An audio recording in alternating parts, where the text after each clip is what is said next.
In this video, how to create signature on Docusign.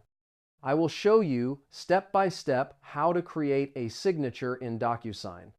First, go to the Docusign website in your browser or open the Docusign app.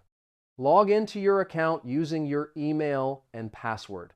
After logging in, go to the top right corner of the screen. Click on your profile picture or account icon.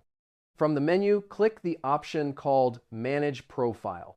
Now find the section called Signatures. Click the option to create a new signature.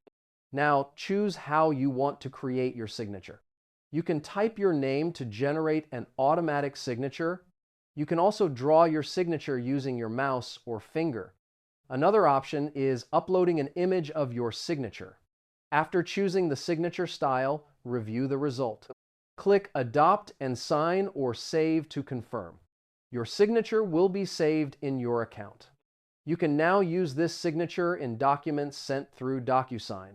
You can change the signature again whenever needed. This is how you can create a signature in Docusign easily.